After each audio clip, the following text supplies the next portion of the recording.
Hey, what's going on, guys? Welcome to the Orion Group podcast. I'm your host, Robert Dunn, and I'm here Thursday show. Like I said, we're getting out of our comfort zone. Miss Elizabeth Stone. Elizabeth, what's up? You know, just once again, living the dream, just like Wednesday night. All right. You know? I don't know. There's a little different vibe on Thursday. Maybe something different. I don't know. Maybe. Yeah, knock those cobwebs out or something. But yeah, thank you guys all for tuning in, man. We really appreciate it. You can go to our website, theorionggrouppodcast.com, and you can check all of our stuff there. But before we get into our discussion tonight, I want to give Elizabeth a chance to let you know a little bit about what she's doing right now, and go from there. Yeah, so I am starting Manifest True Love on Tuesday, which is a group coaching program. It is 6 weeks long, and there's a whole learning area with modules about the topic and getting you the kind of love you want. There's also a free masterclass, which is still available for next couple days. You want to grab that fast. It is available at manifestlovemasterclass.com. And I go through these 7 blocks that people have when it comes to manifesting love. One thing I just kind of realized right now, actually hearing you, because I've heard you, plug it, but the first time, like, it really stood out how you use blocking you. Like it's blood in the sense that it's different from, because most people, when we think about what's keeping them from love, it's something that, I don't know, like we don't really think of it from a standpoint of that it's already there, but there's things that we're doing are just keeping it from us connecting with it. And so I thought that was interesting because I just realized that that's kind of how normally we kind of go about it. And so that's why I really appreciate about what you're doing, is because essentially you're letting people know, like, it's available. And I think that's what really people really need to know, that it's available. The issue is not that it's not available, but you want to get out of your own way. If you yes, just you're so right. You're so right about that. That's a really great way of putting it. And so that's important because, again, I know that just all the questions that we've gotten, all the topics that we've done, we realize that that's really like the default thought of people, that they're just worried about, is it there? And just kind of knowing that, yes, it's there. That's settled. But you want to make sure you're positioning yourself properly that you can receive it. And that's kind of along lines of what we're going to talk about tonight in a way anyways. And so I guess. Thank you. Yeah, no, that's a really excellent point. And I do think about it like that, but I never realized I did. So I appreciate that you have brought it to light, because that's absolutely true. And, it's a similar system to money. Like, it's all there. Like, there's money all around you all the time. Right. But you can't think of it like, well, will I ever be able to make money? Like, exactly. Because you will not. Will I ever be able to find love? You will not. Like, that mindset won't get you anything. You'd be better off just giving up on the whole thing. It's not gonna happen. Right. And so, well, in the spirit of that, what we're going to go over tonight is self-love. And honestly, someone in my position really kind of dreads in a way talking about it, not because it's not important. It's one of the most important concepts, essentially, that we could really embrace and internalize. But it's been so cliched, and it's a term that's become so abstract and just a way for people to kind of plug in when they don't know what to talk about, or they don't know what to say to somebody, that when you just say the term self-love, it's like people's just already like, all right, you gotta love yourself. The problem you're having is you're not loving yourself. Right. Yeah. You just need to love yourself. Yeah. It's almost spiritual bypass. Right. You're in the situation because you don't love yourself and all that. And so we just kind of disregard it to a certain degree because we don't think it's actionable. Right? Well, and also it doesn't really sound very like, okay, great. It's another like bullshit gate you have to get through. Right. Okay, just more training without, getting. Let me just sit in a dark room and hug myself. I don't know. What do you do? Right.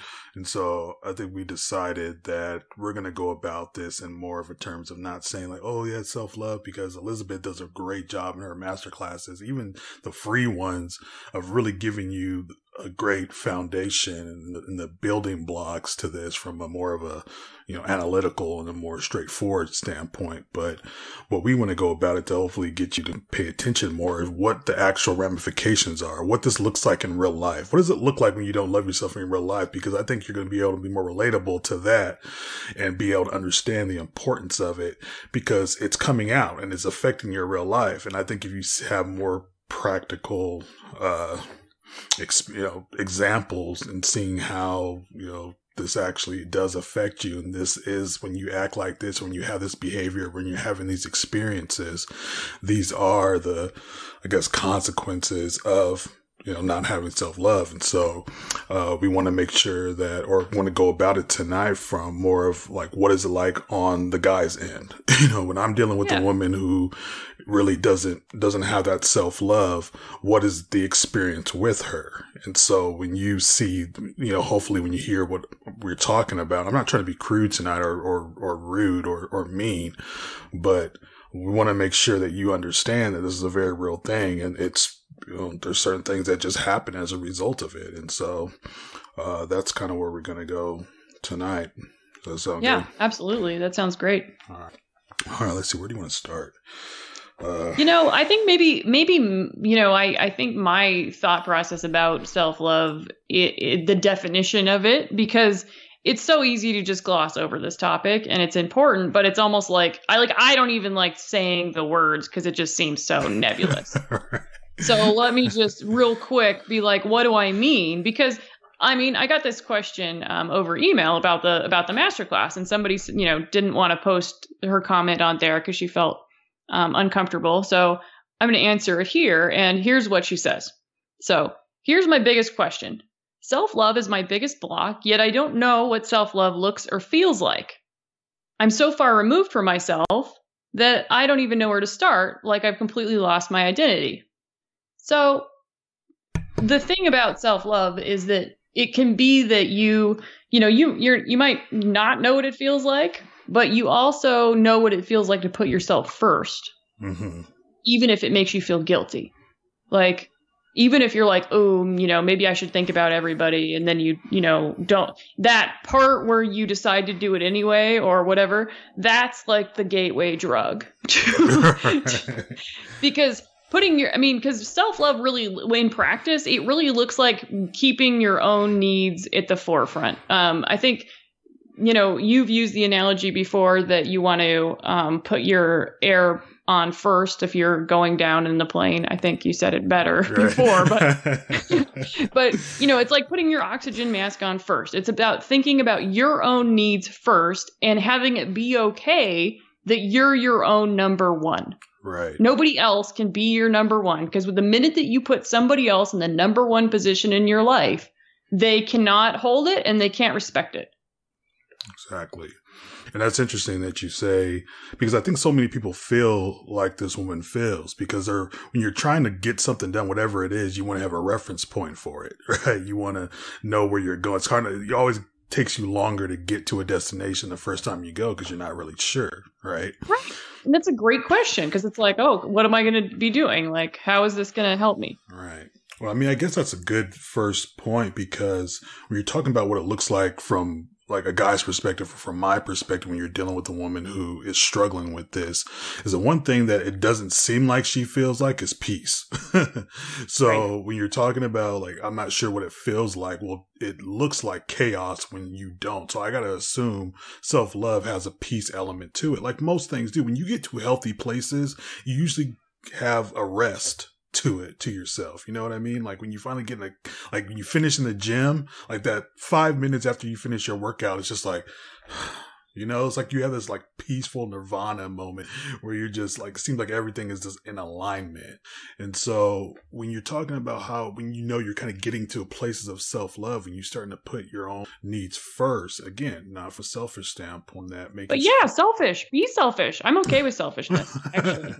And it really is, because selfishness, because you can go to the motivation, like I said, we can have all show on that as well, but it's you need to be okay. And I think when you talk about what does it feels like, I think a lot of you know what it feels like. It's just uncomfortable. it's uncomfortable when you're used to just putting everyone else and everything else first. And then when you kind of have to do something for yourself, a lot of people just feel uncomfortable doing stuff like that because it's so foreign to them. And so the feeling may not be foreign to you as much as just it's an uncomfortable feeling when you do it. So you kind of shy away from it because you have that shame, like you talk about so much, being such a big part of both men and women, especially men though, and how we, what kind of has us go off certain behaviors or whatever. But one of the big things that I would want people to understand or what it looks like for a woman is just like, man, she just doesn't look like she's just like being able to enjoy anything, because she seems like just in a state of just anxiety, because nothing is like, everything is from a fear, fear of loss, a fear of abandonment place. And so it's like, you're just always on edge. So that's what just being in that state looks like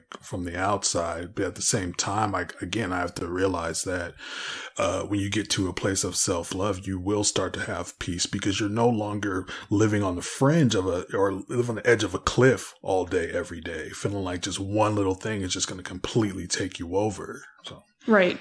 Absolutely. Well, and the idea that you are already satisfied so that other people can come in and add to your life rather than being the main course. Right. And that is, oh man, polarity is really what popped in my head when you said that. Because the feminine has to love itself first, and then that love overflows onto everyone else. The masculine can chase after things because that's the way that energy works. But the feminine has to love itself, because if it can't, then it can't hold a container. Right. You can't hold that container. And again, that's the number one attribute of those of women who don't have that self-love, is that you guys get into that masculine, aggressive, pursuing mode, right? Because you're so afraid that it's not going to happen on its own. You're just so afraid that you are not enough, so you can't hold that space because you just don't trust that if you're enough. You don't trust that it will pursue you, that it will come. And so it's every guy who deals with this is why you're so like, women like this are so obvious. Because a lot of times you think like, no one knows that I really don't, that I'm feeling like this. Like, you'd be surprised how obvious. Like, no, that's not the case. A lot of women really feel like they're hiding it. Like somehow it's so oblivious. Like, no, when we talk about guys being visible, it's more than just you looking good. It's more than the physical appearance. That's a very shallow, limited of our visual nature. Our visual nature is everything. We can visualize so much more than you realize. And that's the one thing that's going to stand out, because just like women are used to certain energies. Like most women know that even certain look, if a guy is really attractive, she knows there's a certain energy that's going to come along with that. Right? Because you're used to seeing it time and time again. So you kind of have those things kind of already instinctually that you're expecting. And it's the same for us. We know because you act so differently when you're in that place of insecurity, when you're in that place of not loving yourself. There's a natural behavior that comes from that. And I don't care what you look, it's the same thing, because it's I won't say it's a spirit, but it's like, it's a nature. Right? When that gets in you, there's just certain qualities that are going to come out. And one of them is the aggressive pursuit. You guys are very aggressive when you're in that place, and you're because it seems like women who are like, don't have that self-love should be really shy and reserved.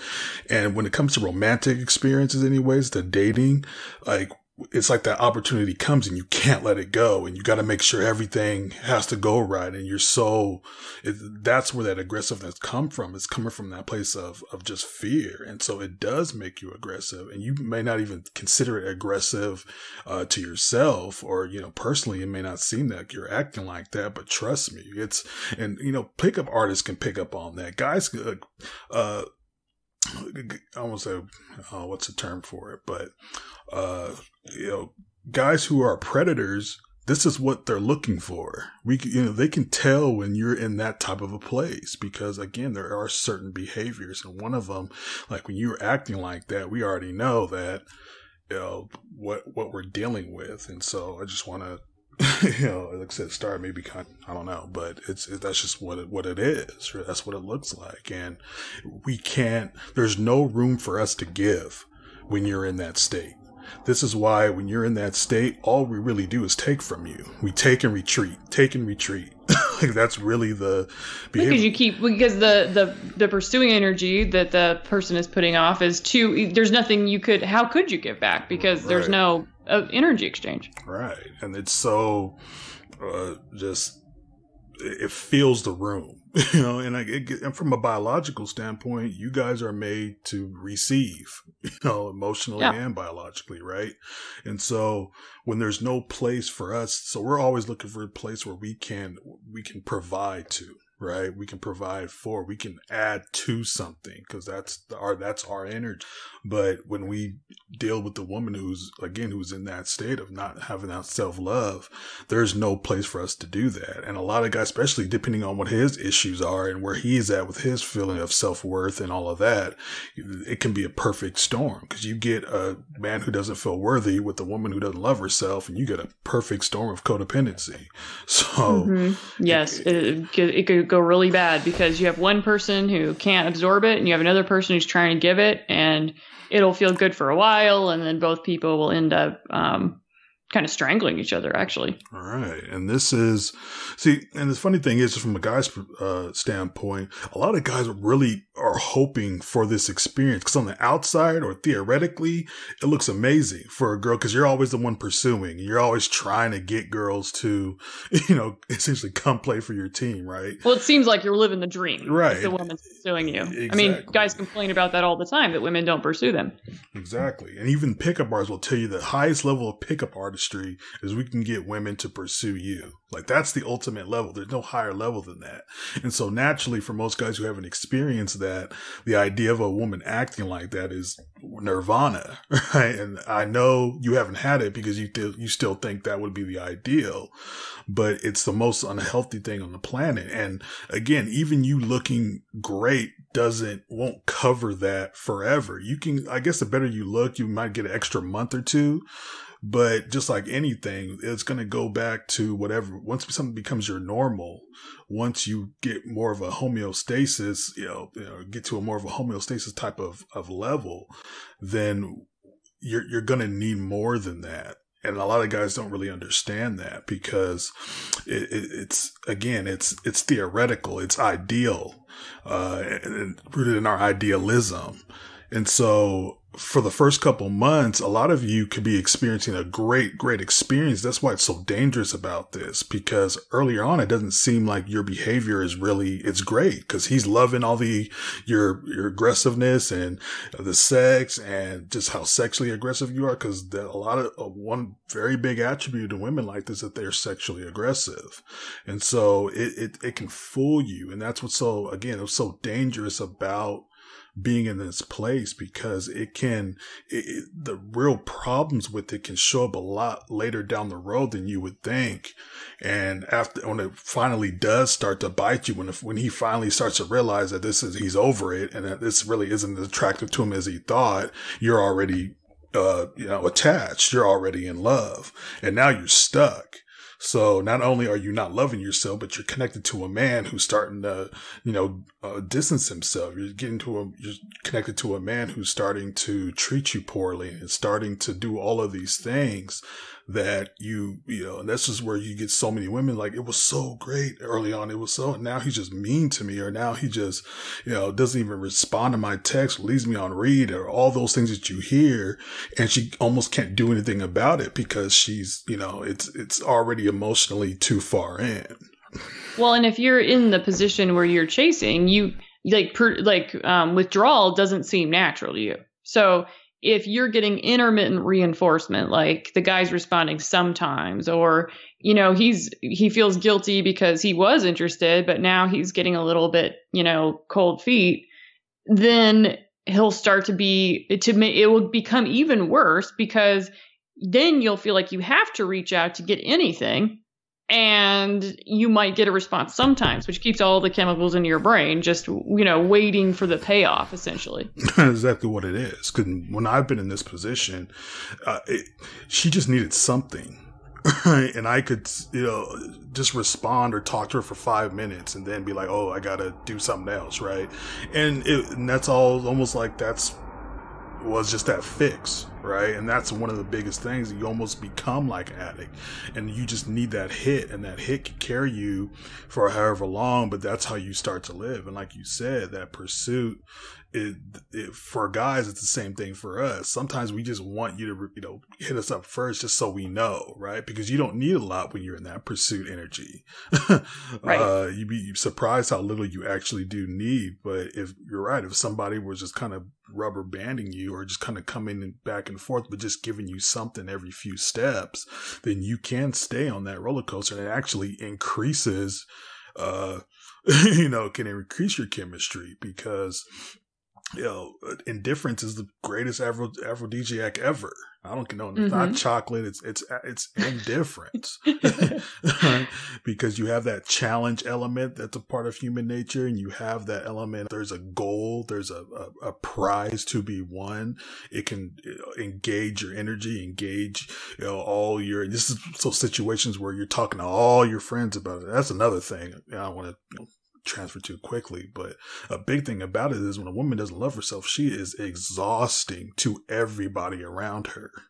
That's true. Well, and everybody is when they don't love themselves, but women in particular, because women are more likely to bring it outwards. Men are more likely to collapse in on it. Exactly. And that's exactly the difference, because women will talk to everybody about it. And it's all I've had women, they've been in this space and their friends are calling me, and they're just tired of constantly hearing her talk about it. Right. And I've been a guy who's been friends with a woman who did not love herself, and all she wanted to do was call you and talk for 4 or 5 hours about the situation. And you start realizing real quick, a lot of friend zone guys are frustrated because of this situation, because it doesn't seem like there's any real something to be done about it. It just wants to be discussed. Right. And I guess, we've talked about how men and women communicate and all that kind of stuff, but it can be very exhausting, and it's very drama filled, and everything needs to be emotionally charged. And that's a lot of the behavior that you get from a woman like that, is that she's constantly trying to get you to emotionally respond, because it seems like that's the only way she gets fed. So it's leaving you because she wants you to chase her. It's, creating energy or creating drama or creating some kind of problem to get you upset, so you respond emotionally, so she knows that you care. It's all that kind of stuff. This is where this lives. This is why it can be just so overwhelming for everybody involved, and it can be very, very tough to even stay connected friendship wise. And it's like a lot of times I guarantee some of your girlfriends just said, I can't right now, because there's just so much that doesn't seem like it actually ever gets solved, that even women in their feminine can get frustrated with that. And it could just be a complete mess. And so, again, this is one of these things that this is what it looks like in real time. These are the expressions of it. And so when you can take it from the abstract or the nebulous, and you can bring it more, because when you start to love yourself, it doesn't, all these things that we just kind of put out there, it affects all of that. And that's why when someone has something healthy, it's good not only for them, but for everybody around them. Yeah, absolutely. And the payoffs kind of ripple outwards. But the way, so, from the outside, it feels like you are kind of an emotional, black hole a little bit, or you never share and people can't get to know you. So they can't feel an emotional part of you. So because you shut it down so hard that they can only get to know you on a procedural level, like, pass the peas, because your feelings are such a mess that you can't actually express them. That's another problem. Because you feel like, there's this constant, well, who am I to even have this problem? Or why does it even matter? Kind of energy around it, or thought process around it. So, absolutely. If you're not worthy of stating that you have a feeling, you're not going to express them. You're not going to feel them. And you're not going to allow other people to get to know you or what your journey is, because we don't really attach to people that are perfect. No. Or trying to look perfect. Right. We attach to people who are having a real day, and even if they're having a great day, at least you can really sense that that's genuine because, that person's different, seasons and that like, well, they'll come out of this or whatever. But if you're constantly not able to acknowledge yourself in the hierarchy, then you aren't able to understand that, your emotional experience is also important as well. So it could go either way. It's like you have the people that are just a black hole where you just want to, run away once they arrive, or you have people who are like total soldiers. That's another way it can look because they're like, well, I guess they don't have any feelings about that. Like their dog just died, but it's because they're not willing to allow themselves to go there. Right. And this is why it's so hard to trust that. And again, we can even tie this into so much of our discussions about the bad boy situation. And we've said that many of times that if nothing else, you know what you're getting. You know that you're going to get whatever it is that's happening with this guy is going to be expressed. Because at the end of the day, we still would rather have, we need imperfection. Like perfection is not attractive. It's not interesting. We can't trust that. And that's one of the biggest things when you're dealing with a woman in this state is that you can't trust her. You can't, because that that's not you, because she's acting so aggressive and so intense without so soon and so intently that it can't possibly be you. Even if you're not even conscious of it, subconsciously, this can't be me. There's no way you can be in love with me, right? There's no way that you can really feel this strongly about me because you don't know me, because everything is surface. And it's so funny because every discussion I've had with the woman in that thing, it's so hard to get to where she's really at, because like you said, there's just this fear that and it's so funny because that is kind of almost a masculine trait. Like, cause the female energy, what I have, realized anyway, is like to see me is to know me, or to know me is to love me. And so when women are really in that feminine, like healthy place, they want you to know them because they know that is the key to loving them. But when you're coming from a place of fear, and you're coming from a place of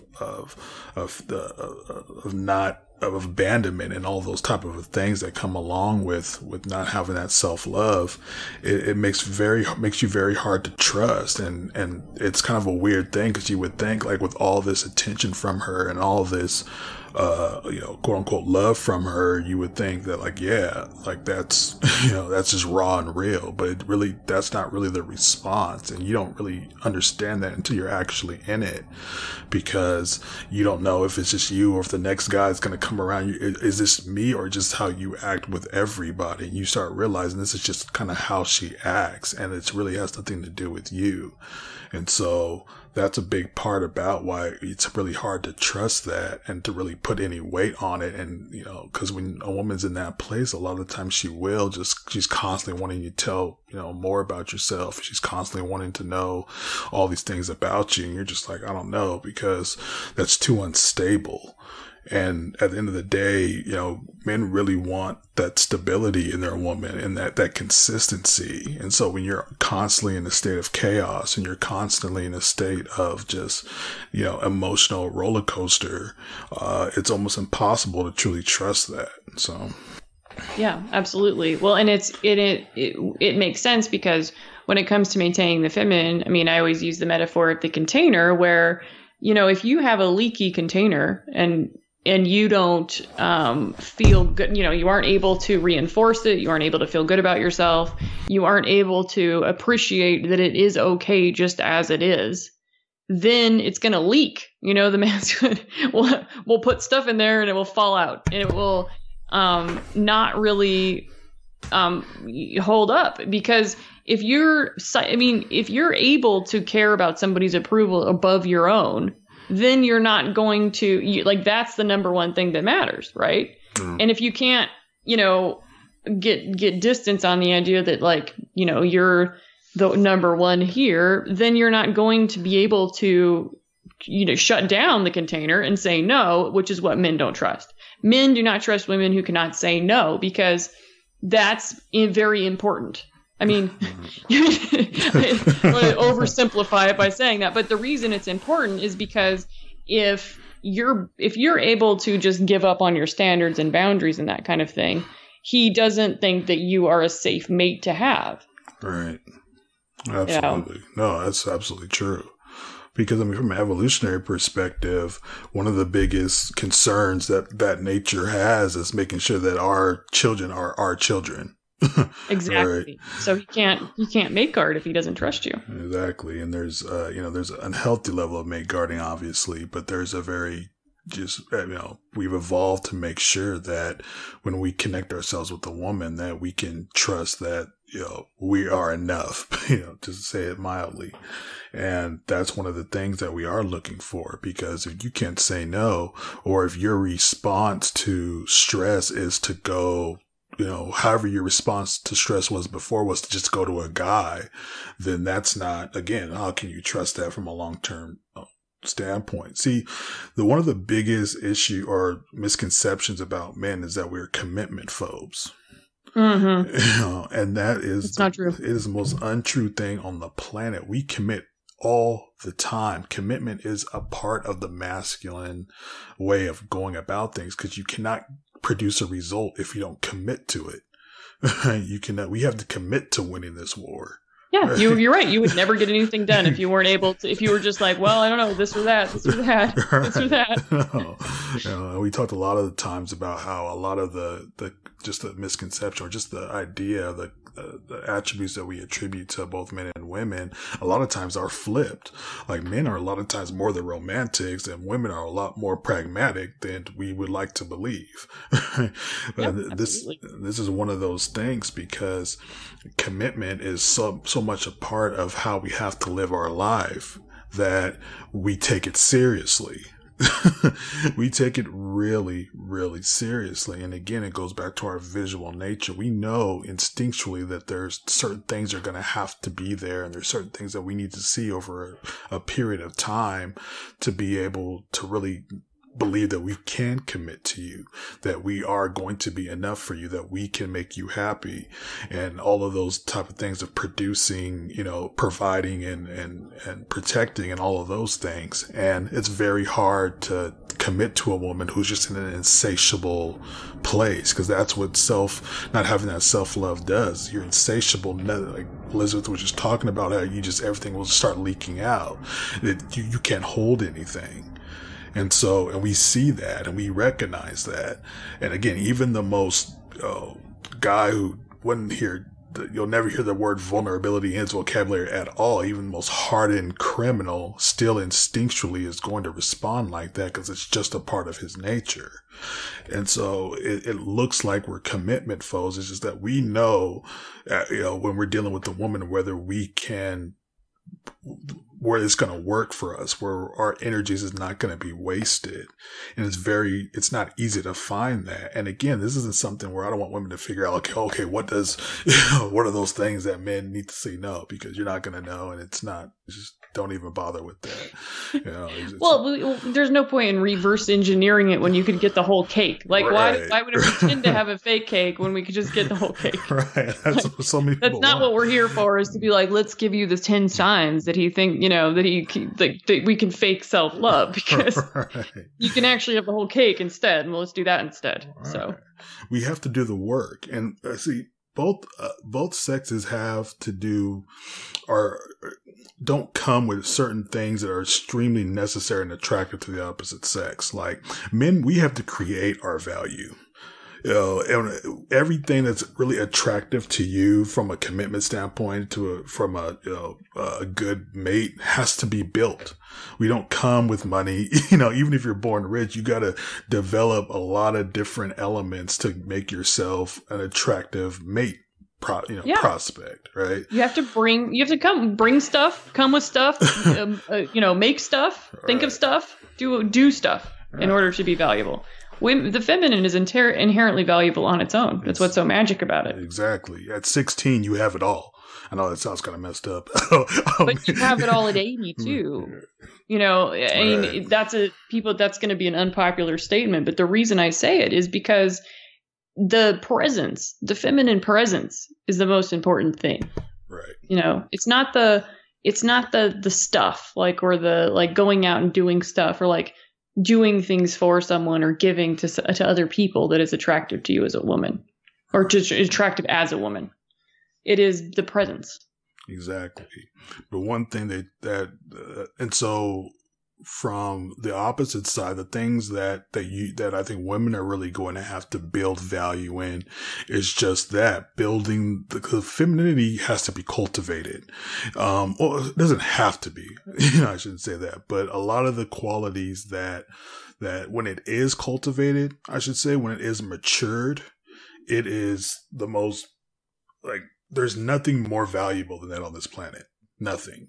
When you have that femininity that is matured in a way that, to the point where it can submit willfully. And obviously submission is a dirty word right now, and I don't want to go too far. Yeah, it is. That. Well, and we don't want you to, like, snap your ears shut because we said a word you don't like. Right. But you know, if you think about it with the container metaphor that I can't get enough of, if you are able to just stay open to the presence, you know, and be there, then that is what we mean by submission. We do not mean that you are going to sacrifice your values, because actually the high feminine is the opposite of sacrificing your values. That is actually maintaining a standard, because we don't want, you know, nature doesn't want bad babies. Like, no. You know, we're not like, oh, like, come over here to the egg. Like, I'm going to, like, as the egg, I'm going to chase the sperm across the uterus. No, you know, no, you have the egg. It sits there. Its job is to sit there. And if nothing, you know, great happens, then it goes away. And then we do it again next month. But we do it with one egg, and we do it with you know, however many millions of sperm. And the reason for that is that the standard is the most important thing. So you can't be in your feminine and not have a standard. That's the paradox, is that you have to have a standard, but still stay open to experience, still stay open to receiving, which is a very paradoxical position. Like, because it's chaos energy, so we can just have everything with it. But if there is no standard to maintain, the man can sense that. He can sense that you have no standards, because you're willing to give up on yourself, you know, the minute that you sense his disapproval or that he's pulling away or whatever. And you aren't willing to say no to that, rather than chasing it and trying to change it. Right. Because there's nothing more fearful to the masculine than that element that you just described right now. There's, like, when we can't trust that, when there's no standard there that we know not anybody can get in. So even when you start talking about why we call girls hoes and sluts, like, what do we really mean by that? Because women are always like, no standards. We mean no standards. It's not you liking or having sex. It's when we see that there was no standard in it. You know what I mean? That you didn't care about it. It's not that when you don't care about it, when it seems invaluable to you, because it's so valuable to us. Right. And so when you don't treat it like it's valuable, when you don't treat yourself like it's valuable, when we're saying slut, we're just kind of in an evolutionary way, just putting a red mark on you to let every guy know that this woman can't be trusted. Right. And it's, I mean, you know, you could have your opinion about that, but that's the way that it is. Right. That's you know, we talk about a lot of stuff on this show that, you know, I know gets people upset. You know, I know that there are terminologies and things, but the idea is never to use language that is, you know, the intentional use of that word was to explain the thought process. Right. You know, it's not to like not lay blame on people who are being mean.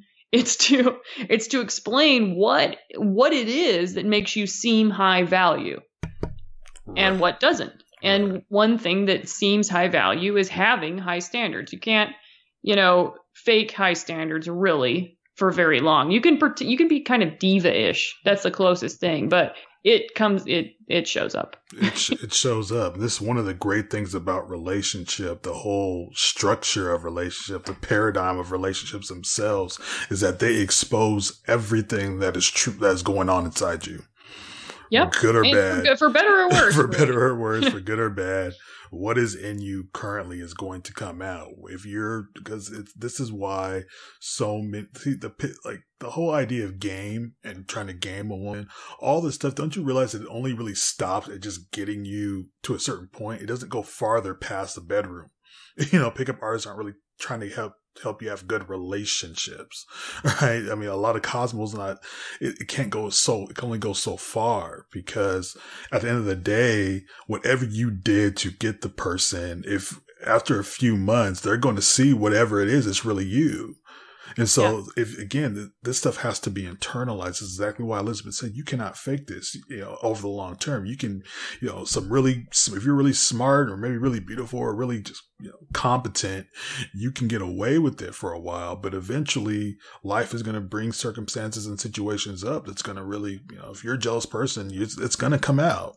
No matter how hard you try to act like, you don't, whatever, because a lot of the fluff stuff here today is just teaching you and giving you what you want to hear. And again, I know, like Elizabeth said, I know we say stuff that makes people upset. I know we say certain words and people's minds just shut off because they assume we're just going down, that it's just, whatever. But you're going to see the stuff whether you get mad or not. It's not like you're not experiencing it.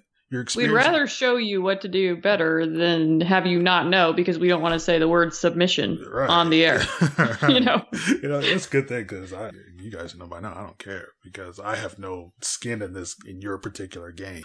So whether you choose to do one thing or another, whatever, because I have a good situation, I have a good life, and I've had to fight for it. And I'm not saying that I don't care. It's just I have no reason to lie to you. Elizabeth has no reason. We have no reason to be doing this just to give there's plenty of stuff out there that is making a lot of money on giving you what you want to hear, that you find out real quick is not actually fixing the fundamental problem. And so this stuff is so important, because we want you to have good success. We want you to have longevity. We want you to have, if you're going to go down this route, if you're going to do it, that we want it to actually be enjoyable. We want you to actually have the Instagram life in reality. Exactly. That Instagram, that relationship area of Instagram where you have all the people kissing and stuff. That one. Right. Where it's like real, and you get, it isn't just like a struggle all the time, and you're not constantly wondering why people aren't calling you back or whatever. Right. And it's real. It can be real. This is why the most people who have good situations you're not hearing about, because again, it goes back to when things are right, you kind of have a peace. When people get it right, they just want to get away from all of you who are not getting it right, because they don't want to. They don't want you to. They kind of went off problem island, is right? Because that's what you want to do. When you get something good, you're just like, all right, you guys do what you want to do over here. Don't you kind of want to build a wall around it, because usually it took you so much to get there and so much personal growth to get there. Because that's what you realize when whatever it is finally happens. You realize that was the easiest thing in the world in the process to happen. That is never the issue. When it's finally time, it's like all of a sudden you can go 20 years and then in 2 weeks it's like, oh. Right? Oh, I wonder why I was so worried about that. Right. Oh. You realize it's almost like it was just sitting there waiting for you to get to a certain place mentally and emotionally. And you realize that the actual action of that happening is not the thing you should have to worry about, or you should worry about at all. The work is in the process. It's what are you willing to do? Just like with anything. If you want to, there's nothing in this world that is so beyond you that you can, that is so complicated. If you want a good body, well, you have to get in the gym and you have to eat right. And if you do that for long enough, you'll get a good body. There's not more than, there's not more to it than that. If you're wanting to, become a doctor, well, you have to study hard and get into, get into college, get a degree, and then you have to get into medical school and you can become a doctor. Right. Right. So we don't need to, that's probably the biggest thing that I want to make sure that this is not something that these principles aren't going to require you'd have to be a genius or Einstein or go through all these crazy things, but they're just going to require discipline. They're going to require everyday work. Sometimes just that nasty normal, doing the right thing over and over and over and over again until you get results. I mean, right. Change is hard. Yeah. I mean, I wrote an email today about how I deleted all of my email contacts yesterday. And today I sat down and I wrote an email where I just talk about how change is hard. And like, if you want to come and, start the change, I support that. I support that every day, all day, whether you do it with me or you do it by yourself or you just sit and visualize how you're going to change. At least you're thinking about making a change. Like, I will honor that one too, because all of the craziness, all of this stuff, the reason that you're listening is all because something has made you decide that what you have now is not what it's doing it for you. So, it might be that you're bored and you're just listening to this podcast. Either way, we will force you to think about change if it's your time to change. But it's hard. It's uncomfortable. You do weird stuff. You act weird. You treat people oddly. You delete your whole email list. You freak out. You like go into fight or flight because they called you and told you they didn't want you anymore. I mean, the possibilities are endless. But the point is that you do not get anything without making the change. Like, if you do not commit to the change, you're just going to be in the same place that you were before, and that might be fine. But if it's not, then the work begins. Exactly. I mean, as a Christian, I guess everybody's heard the story of like Moses and, parting the Red Sea and all that. That situation was exactly the perfect metaphor for life, because getting out of a thing, okay, that's one thing. All right. The promised land, the ideal goal, that's another. But they were in this wilderness for 40 years. Yeah. You have to believe in your dream before it exists, which is the hardest part about manifestation.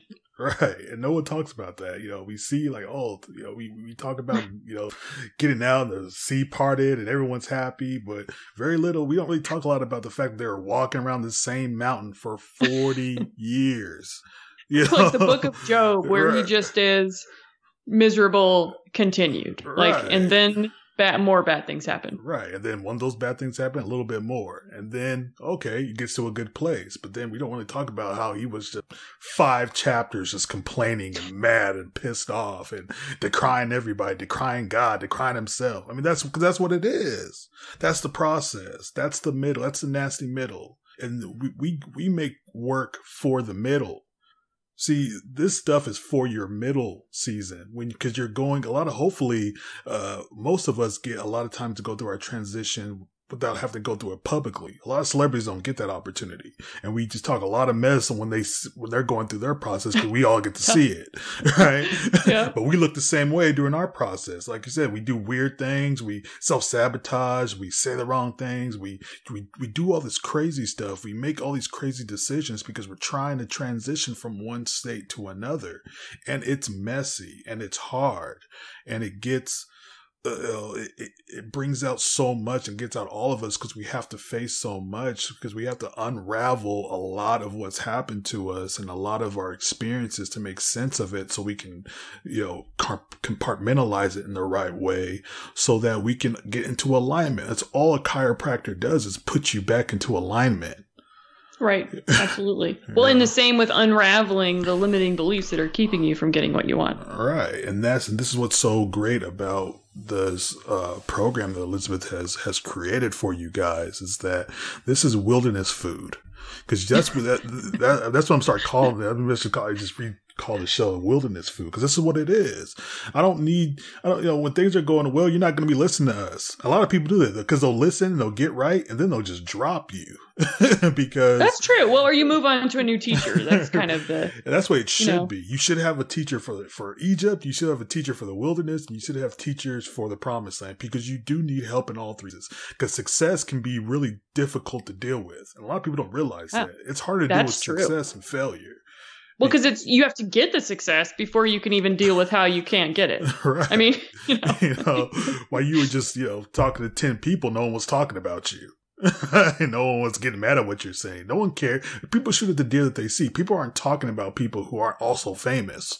Right. Well, actually, this is something that I've been recently asking more about because of the success thing. Because I haven't been able to figure out whether, it's fear of failure or fear of success, it sometimes gets in one's way. Right.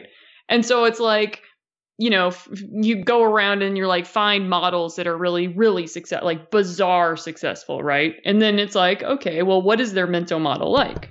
Mm-hmm. So if you're willing to look at like the model for self-love, for example, it's easier to look at the mindset and then replicate those beliefs about yourself than it is to just try to reinvent the wheel. Right. Right. And so with, success, like you might actually be terrified that when you get a good relationship, you will not be able to maintain it or sustain it, or they will die or leave you or whatever. And that's very problematic for people because they just had so many bad experiences that if they do get something good, they're like constantly on the edge because it's like, well, is it okay now? Is it all right now? Right. Is it all right now? And that's not always a self-love problem, but that can be just because you're like, okay, I've, new level, new devil. Right. That's exactly what it is. I remember one of the most things someone told me was that you got to get comfortable. They told me that I don't have to get comfortable with failure, but you have to get comfortable with the threat of it. Because no matter what you do, if you want to have children, well, the threat that something bad could happen to them is there. But is that going to stop you from having children? No. It's going to hurt when you have that baby. Does that stop women from having children? No. And so there's other ways that you are able to deal with the threat of something bad. You just know the thing that you're trying to get is worth it. And this is why, and I want to apply this to you. You have to become worth it enough. And when you do, you will be able to handle what could happen, right? Just like you're going to do with your children. You want to have children and women have died having children, but the child is worth it. It's worth having to take that risk. If you become that important to yourself, then those same responses you'll start realizing, I'm worth it enough to put myself in a position where I could have something good. Right. And you're willing to believe in the dream before you have it. Right. And this is why they say you have to have a vision. This is what vision is. Right. This is why it's so important, because you have to have something like that carrot in front of you. You have to have that thing that you can say, all right, it helps you make decisions. Like if your vision is to become a doctor, then certain things are not going to be good for you. Certain people are not going to be good for you. It helps kind of help you align a lot of different things. And so if having a great relationship is your vision, then that's how you start to align yourself. That's how you can become your own chiropractor. That's why Elizabeth can become your chiropractor. She's saying, okay, your vision is to have this great relationship. All right, well, here's the mental map of that. And let's focus on what you want rather than the million times that you failed at it or whatever. Because if we think about those while we're in the arena, we're not going to achieve anything. Right. And you need this process for the success. Because I remember I was listening to, I think it was an actor, and he had to get all ripped up for a role. And he was talking about how it's like, you don't ever want to go back because it took you so much to get there. And that's what the process gives you. It's like, once you go through this, you're going to be like, man, there's nothing stupid that's going to affect this. If you grind hard enough, that's why a lot of you are having to go through a process in a pretty significant way, because it's trying to get you prepared for what you are asking for and what you are searching, or what your goal is. But this is why you see celebrities that no matter what they go through, how many of them you see just stop doing it? Very few of them.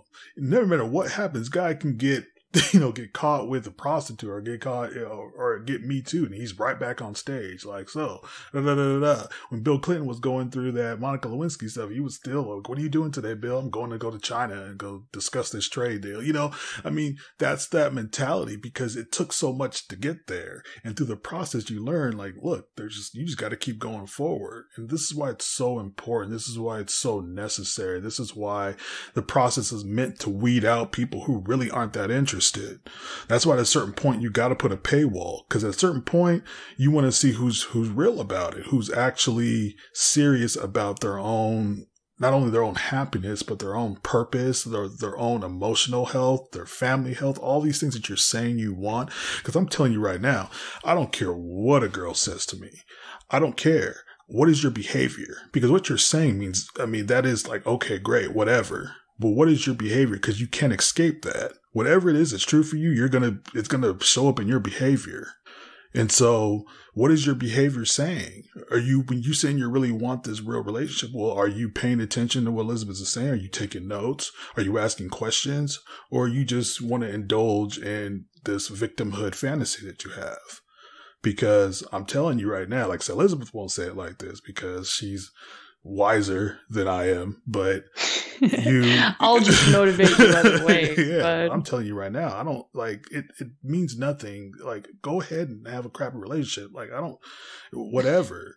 Like, if you want to be sad and lonely, that's not gonna. The world is gonna keep spinning. I promise you. The sun will come up, and we're gonna keep going. I don't know, So, you need to take yourself seriously. You need to take this seriously, because if you don't, then what are we doing? Like, go do whatever. Keep doing whatever you're doing, because obviously your behavior is showing me what it is that you really want. And so you want to start on that self-love. Like, you have to almost get militant about it. Are you serious?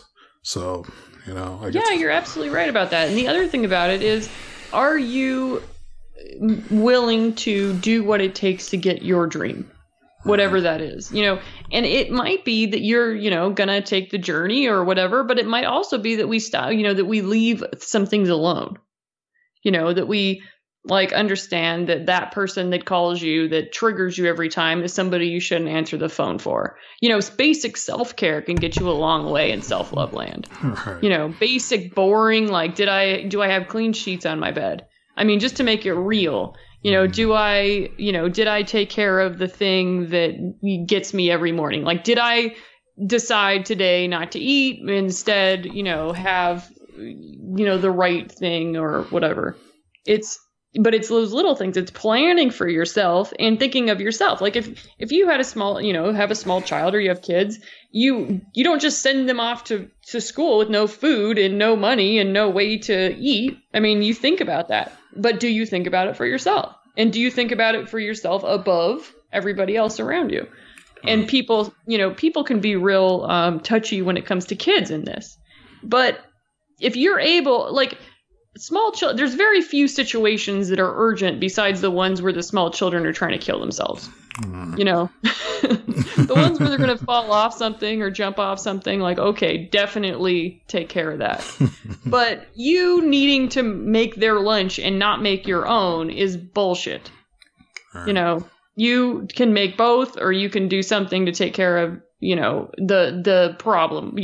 My people just made me make my lunch. That's how they solved that.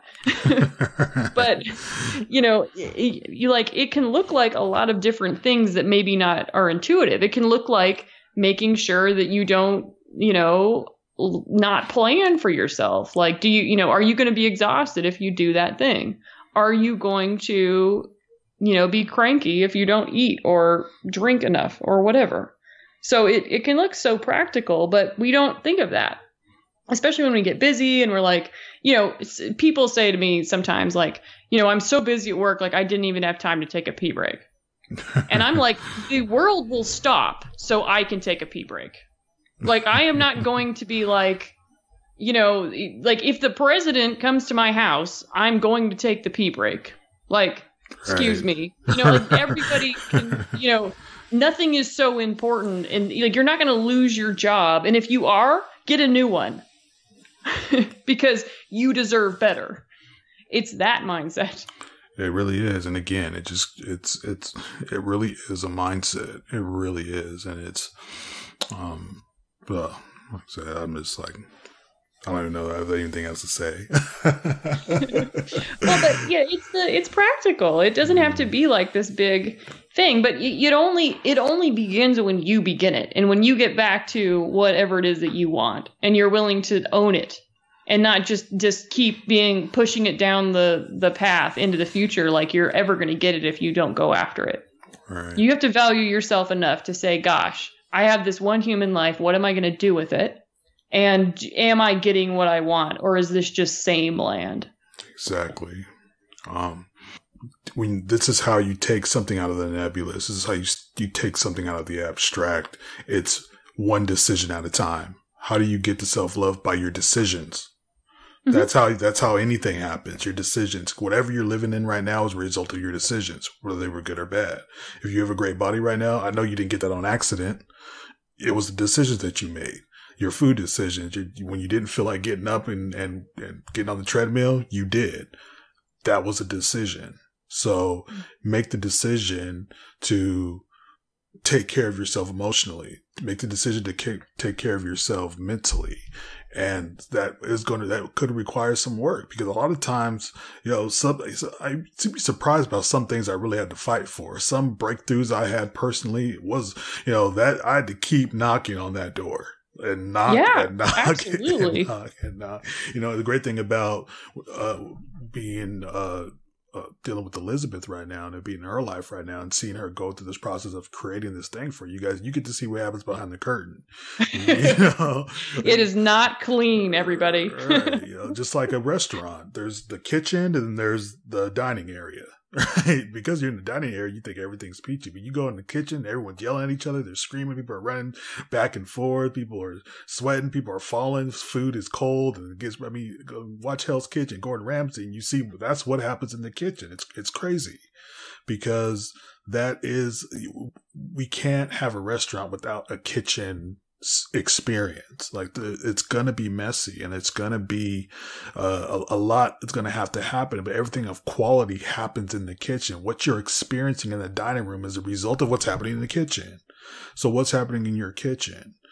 And this is where help comes along. When you decide to take yourself seriously, you'd be surprised how people and things come along to almost kind of support you, but you have to start it. I told Elizabeth this story about Chris Rock and how he was saying how, back in the day when his car would always break down, anytime he would try to wave people down, no one would stop. But when he started trying to push the car himself, people would stop and get out and help him. And it's the same thing. When you when you take yourself seriously, other people start taking you seriously. I take Elizabeth seriously. It's like, dang, okay, she's really trying to do it. I'm seeing all the things that she's having to deal with, and she's stressed out, and she's, trying to be, helpful, and she's, not complaining, and she's just really trying to do what she, I'm like, oh, well, what can I do? Cause when I see you fight for you, then heck yeah, I'm going to come in and help you. But when you're just sitting there complaining and wanting somebody to come save you and just want love to show up just because you're you, then I can't do anything with it. I can't, no one can do anything. So when people start seeing you fight for you, when the men in your life start seeing you fight for you, start taking care of yourself, oh man, you want to see men's true nature come out. Oh, it's the greatest. Well, and it's just, once you are able to access it, it's like nothing else. It's like, and this is what I talk about when I talk about, actually, Robert's description right now is a really perfect one for what the divine masculine does as well. It's that you have to be willing to get the ball rolling by maintaining the standard of what you want, and then be open to the inspiration, because then you will get everything. But before that, you don't get anything, because you're just not sure and going back and forth. We don't give wishy-washy people stuff, if you've ever noticed. Right. If you have a kid that is cannot get their mind off of a certain thing, for every day for 7 months, they're going to ask you for the thing and do whatever they can do. They're going to negotiate with you. You're probably going to get them the thing. But if they don't know, they're well, I might also want this other thing, and okay, and I guess it's not I'm never going to get it, so I'm just not going to bother. Nobody's going to bring it to you. Right. But if they're I will do anything, I will get another job, I will mow a lawn, I will do whatever I have to do. Mom, bring me the thing. I want it. What do I have to do to get it? People will, doors will open there's no tomorrow. But it doesn't start until you do. It doesn't begin until you say, okay, well, what do I want this to look like? And am I willing to do what it takes and understand what the cost is? But in the case of love, just like Robert said in the beginning, it's really about removing what you have going on that's preventing you from getting it, rather than the opposite. you will realize that you don't have to go out and chase it. It will come to you quite a bit, like at the grocery store. I mean, all the time. And it becomes more about you dialing it down. Like, I noticed that here's this big weird shift in my life that I realized recently. It's that I now have to think about like levels of what energy is allowed to hit a room. And I'm not saying that to sound egotistical, but I think about it like, oh, we've got to shut this down because this is just going to be overwhelming, or this is just going to be too much. So before that, it was like, well, who gives a crap about me? Nobody even noticed. But now it's like, oh, okay. Well, now there's something to manage. And before there wasn't. When you get this right, that will be your problem, is management. Because there's a side of life because what we're all sensing, a lot of us anyways have sensed that there's something there. There's something on the other side of this wall that we think would really be good. But you're right. It's almost behind a life paywall. But when you get there, that will be your biggest problem, is management. Like, though there's so much. And I'm gonna keep saying that whatever it is, there's so much of it. There's an abundance of it that you won't have the capacity to be able to really bring in everything that will be available to you. And most people, just when you say abundance, they just like they don't know what to do. They can't even conceptualize it. Right. Well, the word just kind of has gotten, it's another one that's gotten a little bit like boring. Right. A little bit just like abundance. Mainstream. Like, I want abundance. Abundance mindset, all this kind of stuff. But, and the great thing about life is that you can choose to make the decision yourself, or life will do it for you. And the problem is when life does it, it does it in a very horrible, it's gonna be different than you might envision. Right, because it knows how to. One thing I learned about, as my walk as a Christian, when God wants to really deal with me, He knows where to hit. That's true. That's true. There's a great clip in God, I can't remember the name of the movie right now, but it's perfect because the clip is Morgan Freeman talking to a woman, and he's like, when you want courage, God doesn't give you courage. He gives you situations to build courage. Right. If you want to be fearless, he helps you overcome fear, but he gives you scary situations. Right. You start to learn that I'm kind of careful now, because anytime I'm because now I know, like, when I'm asking for more, I understand I'm asking for process. Oh, yes. And also just the part, those actually the more sensitive it all gets, the more sneaky little things will trip you up. Right. A lot of times it really is. And again, it's the devil's in the details, right? Well, it is. I mean, the more, like, the better, the better one gets at, like, deciding what their destiny is going to be like, the more finely tuned, because then as soon as you know that you can make these decisions and have them actually turn out the way that you want, the trying to keep the energy tuned correctly then becomes your problem. Right.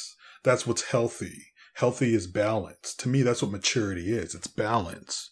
And that's where you really start to understand that going too far one way or the other is you're never going to be in a good place at either extreme. And so this is what life starts to teach you. And this is what's so hard about going from, especially millennials, we're going from adolescence to now full on adulthood.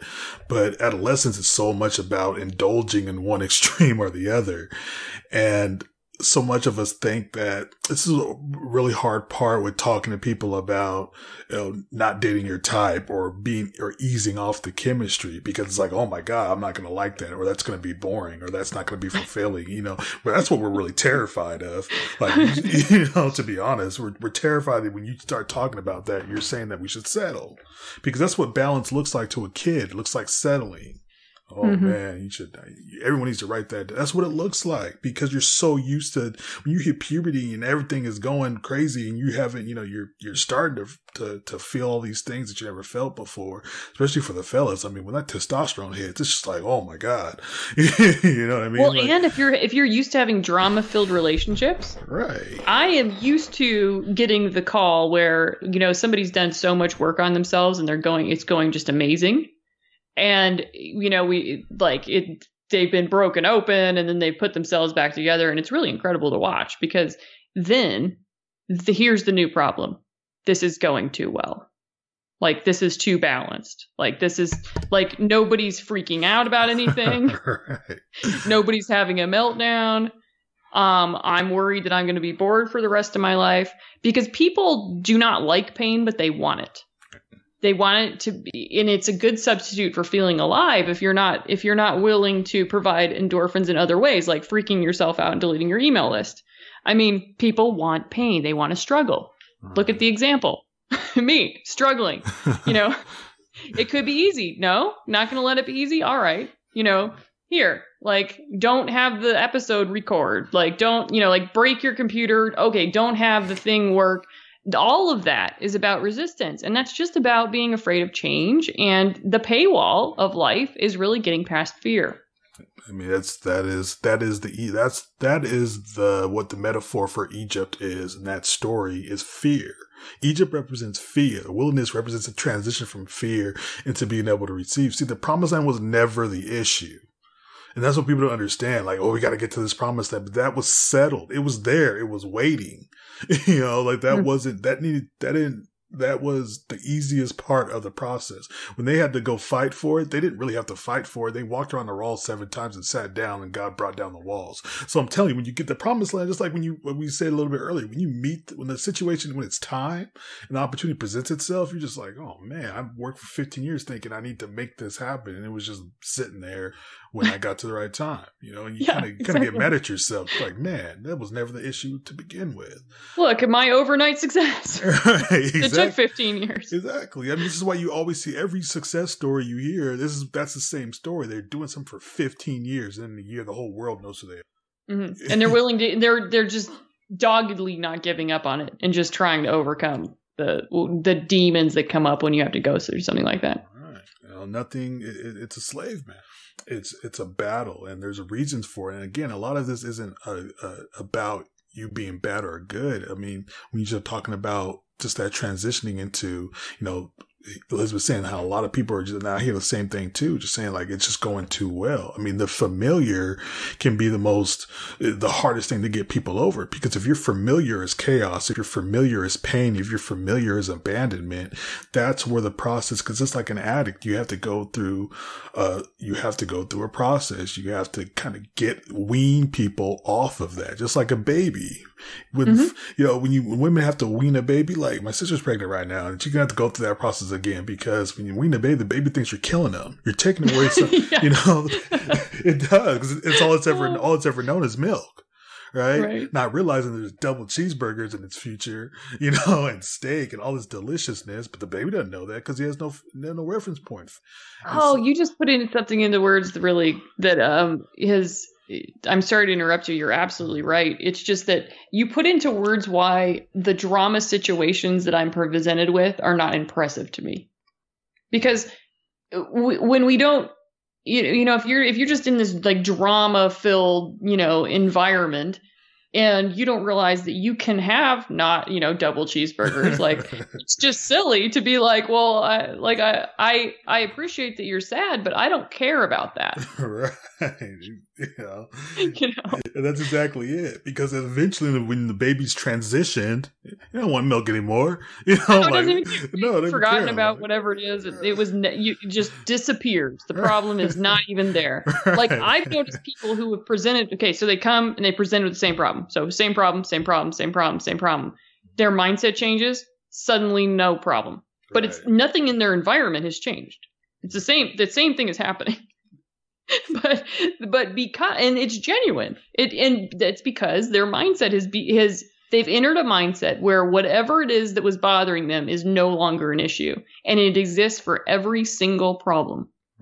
You just have to find what it is and be able to get in there, which is, okay, that's a whole other masterclass. But I mean, I'm working on it. I'm not trying to sound like superior here. It's just that it is amazing how what will trigger one person or like a group of people suddenly becomes like who cares? Like, why is that even important? And it's because there's just different levels you can live at. Like, the kingdom of heaven truly is within you. It's just like that metaphor, that example of the two kids who grow up with the alcoholic father. One becomes alcoholic, the other one doesn't. What's the difference? Like you said, they're both came from the same environment. They're both exposed to the same stimulus, but their mindsets were different. That's the only difference. One is how do you, if you're cooking dinner and, three of your kids are fine and the fourth one is struggling, it's not the dinner because you were all eating the same thing. Right. So whatever you're screaming about right now is the same. You're that baby screaming for milk. You're screaming for something that's familiar to you. You're screaming for what has been your normal, and the idea of that going away is terrifying, just like it's terrifying to the kid. Then a few weeks later, it's like, give me some more peas. Like, yeah, give me some more of them carrots. And when you can I don't want to simplify it, but when you kind of think about it like that, you're just like, oh, we've all had those moments where we've been terrified of something. Maybe it's a roller coaster. Then you get off of it. You're just like, Yeah, right. Yeah. Or you're doing it to yourself. Like, like me with this product launch. Like, that you're doing it to yourself, but gosh darn it, if you're not going to keep doing it to yourself. Right. No one is like immune from this. This is something you're always, because if you're really a go-getter, if you make the mark on the world, you're always going to be constantly doing things. You see actors do it all the time. Like, okay, all they did was comedy, like Jim Carrey doing Dumb and Dumber. Now I'm doing drama. You think that was a transition? You don't think he was struggling, thinking he was going to be able to do it?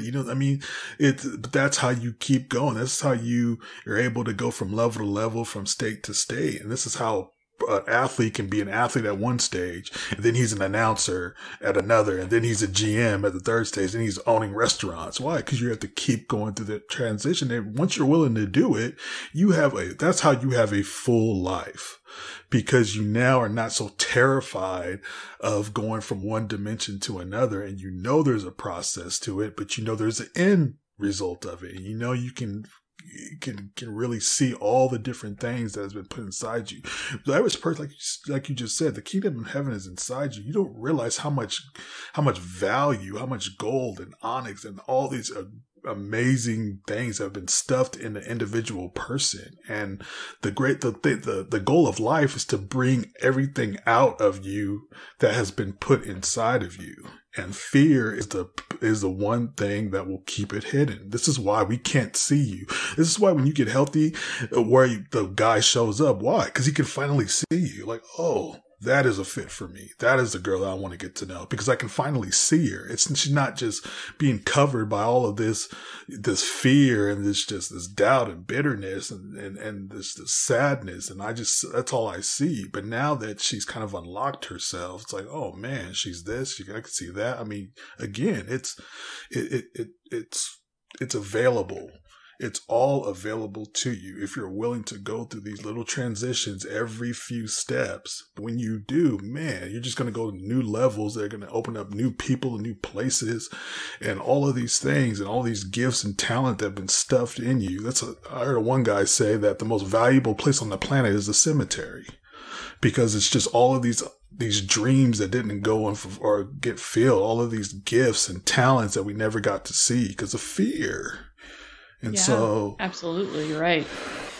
All right, I think that I think I've exhausted myself now. I've enjoyed this motivational talk we've done. But yeah. Well, what I hope we've done here is made self-love less weird and nebulous and more compelling. And I think that's why we both went into persuasive mode, because the value is so great if you're able to not just gloss over. All right. Exactly. And that's the way you feel when you start to tap into yourself. If there's anything I'm persuasive, if there's anything that I would want truly for everybody, it's this. Just like if you've had steak and somebody's only eating Spam, you're going to want them so bad to try steak. Right? Yeah, you just keep offering it to them. They're like, no, don't want it. Right. Just, okay, well, what if we put it on a cracker? Like, what if we? Because I just want you to know how good it is and how it can be. And the salesy portion is really just to get you to stop resisting things. But whether the we are your guide or not for any of this, the point is really that that's important. Absolutely. Yeah, thank you guys for tuning in, man. I know we just do what we always do because we care about this stuff. And it's important because we want, the world is a better place with you in it. The world is a better place when you are healthy. And when you talk about changing the world, that's how that happens. It's when you fulfill and bring out everything that's in you. So, and the world is a better place with you as well, Miss Elizabeth Stone. And thank you so much for your work and for all your due diligence and your commitment to helping people get out of their own way. So, well, thank you. That's an incredible compliment. I really appreciate that. Absolutely. So yeah, you want to let the folk know about your program. So go check out Manifest True Love. You can find the free masterclass, the 7 blocks to manifesting love, at manifestlovemasterclass.com. And when you put in your email and subscribe, you will see the first video there, and you can just proceed through the series. And there are 4 now. And at the end, I make a case for joining me at Manifest True Love, which is my group coaching program that starts on Tuesday. But if not, the masterclass is free and it's good content on its own. So that it was intended to be a standalone piece of content either way. So I just appreciate you and I appreciate your attention. Absolutely. Like I said, the greatest compliment I can give Elizabeth is that she's effective. Thank you. That's all I can. If you're effective, then we can work. You can have a lot of other things wrong with you. That's what I've been thinking. Yeah, it's not like it's not like perfection land every day. No. Clearly, I'm not like, okay, I've reached the pinnacle, and let me just talk down to you from the pinnacle. No, I'm like doing weird crap all the time, but. But in the interest of being better and doing better. So I would rather model that we, are in process, but still getting somewhere than like, okay, if you're not here, then you're not good enough. I would say, I'm just going to get in there and play devil's advocate, but I'm not. Just because. Go ahead. No. I'm ready. Because I've been doing it to myself all day. I'd be surprised if you could say anything that I haven't said to myself today. No, I was just going to, I don't like doing that anymore. That's one thing I've stopped doing. Well, I appreciate that. I do because, I don't know. You know what? Before, I think I couldn't. So now that I, am more, I don't know, more real or like more willing to come out there. Before I didn't. And so now I'm like, well, I don't even, I don't even have ego attachment to that because it was 2 hours ago and now I'm over it. Right. Like, because the things move fast in my world. Exactly. Just like working out, your recovery time gets better the more you do it. Right. So for all of you out there it takes you 2 or 3 days right now to get over something, when you work on this, your recovery time will get quicker. And it's not like things will stop bugging you. It's not like things will stop getting under your skin. It's just like, okay, in 30 minutes, you'll be good to go again. And so, but we'll leave it there. Again, thank you guys for tuning in. You can go to our website, the OrionGroupPodcast.com. But other than that, I hope you guys enjoy the rest of your day or night, wherever you are in the world. And we will talk to you next time. Thank you, Elizabeth. Thank you, Robert.